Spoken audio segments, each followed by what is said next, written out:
Hi friends, ഞാൻ ഉണ്ടാക്കുന്ന വെളുത്തുള്ളി ഇഞ്ചി എന്താ പറയുക, വെളുത്തുള്ളി ഇഞ്ചിയുടെ പേസ്റ്റ് എങ്ങനെയാണ്, എന്തൊക്കെയാണ് ഞാനതിൽ ചേർക്കുന്നതെന്നാണ് പറയുന്നത്. നല്ല പെർഫെക്റ്റായിട്ട് ഞാൻ ഉണ്ടാക്കുന്നത് വെളുത്തുള്ളി ഇഞ്ചി പേസ്റ്റ് ഏകദേശം 3 മാസത്തോളം നമ്മൾ ഫ്രിഡ്ജിൽ സൂക്ഷിക്കാൻ പറ്റുമേ. അപ്പോൾ ഞാൻ 100 ഗ്രാം വെളുത്തുള്ളിയാണ് എടുത്തേക്കുന്നത്. ഞാൻ ഉണ്ടാക്കുന്നതിൻ്റെ അളവാണ് ഞാൻ പറയുന്നത്. 100 ഗ്രാം വെളുത്തുള്ളി എടുത്താൽ ഞാനൊരു 75 ഗ്രാം ഇഞ്ചിയാണ് ഇടുന്നത്. 100 ഗ്രാമോളം ഇഞ്ചി ഇടത്തില്ല. അതിനുശേഷം ഞാൻ ഒരു ടീസ്പൂൺ അളവിൽ ഉപ്പാണ് ഇടുന്നത്. പിന്നെ ഞാൻ ചേർക്കുന്നതെന്ന് പറഞ്ഞാൽ സൺഫ്ലവർ ഓയിൽ, ഒരു 2 സ്പൂൺ സൺഫ്ലവർ ഓയിൽ ചേർക്കുമേ. ഈ sunflower oil 2 spoon sunflower oil ചേർക്കും. എന്നിട്ട് നന്നായിട്ടൊന്ന് അരച്ചെടുക്കുമേ കേട്ടോ.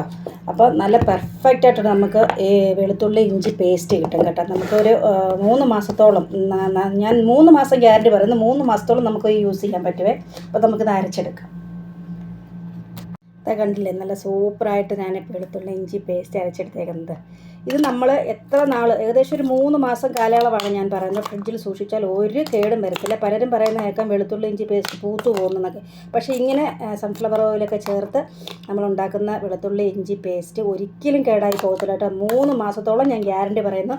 അപ്പം വെളുത്തുള്ളി ഇഞ്ചി പേസ്റ്റ് ഉണ്ടാക്കുന്നവർ ഇതേപോലെ തന്നെ, ഇതേ അളവിൽ തന്നെ നിങ്ങൾ ഉണ്ടാക്കി ഫ്രിഡ്ജിൽ സൂക്ഷിക്കുക കേട്ടോ.